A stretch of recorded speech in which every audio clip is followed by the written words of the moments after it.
Hi, this is Shaheen Imtiaz for the Varsity. On Tuesday, the 23rd of February, a 14-year-old, apparently struggling with her mental health, attacked and stabbed 8 people in her high school in Pickering, Ontario. When Zahra Vaid, a U of T student, commented on this story, she had no idea that this association would lead her to be accused of committing the crimes herself. Zahra, thank you so much for being with us here today. Thank you for having me.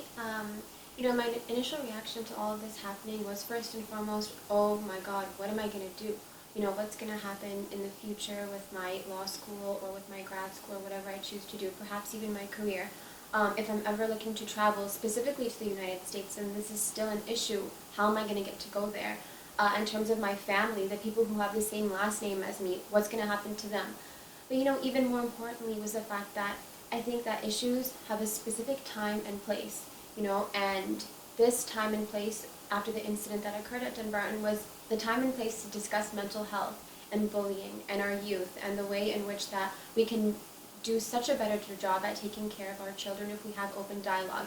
It didn't need to be the time and place to discuss Islamophobia. I think that there are other time and places to do that, and I wish that it could have just been handled in a more appropriate manner in terms of what issue got dealt with where. But initially I was horrified, shaking, crying, very visibly upset, emotionally distraught, and I just, at that moment I was like, how am I going to fix this?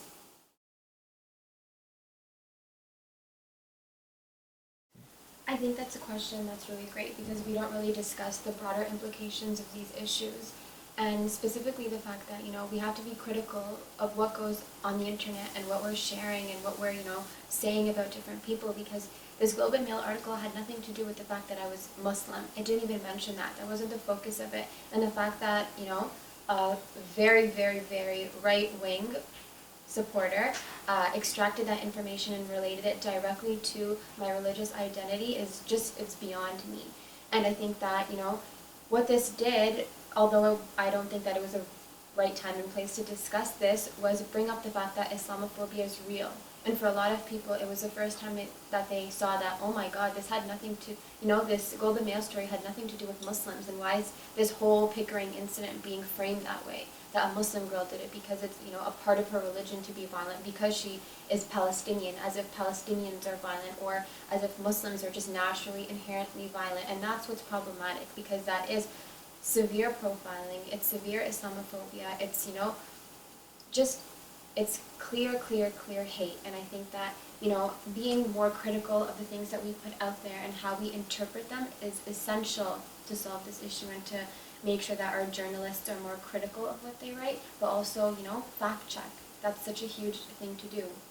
So I think that's important.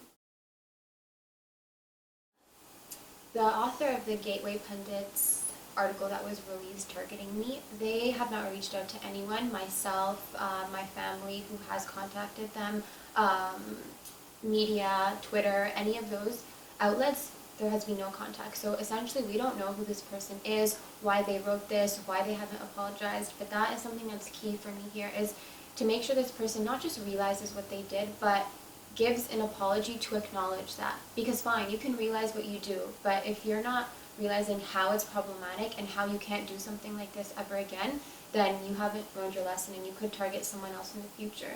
And this isn't just about me. I'm not shedding light on myself as a Muslim. While that's important to see that I've been targeted because I'm Muslim, it's also the fact that, you could have put the life of a young child who is going through so many issues in danger.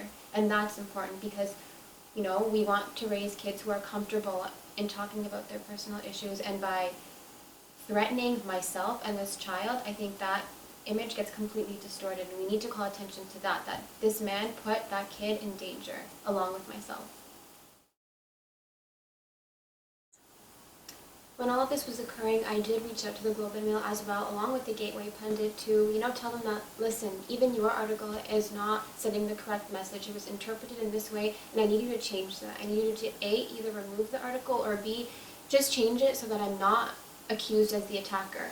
And I am quite pleased with the response they gave me. They were quite quick to change it. They were very understanding, but I still do think that I deserve an apology because this is something that it was just quite unnecessary. It didn't need to happen, and it didn't need to be spinned off into so many different directions because the Gateway Pundit individual posted that article, but then it's also spinned out into many other outlets. It's reached a lot of different people, and it's something that is still spreading.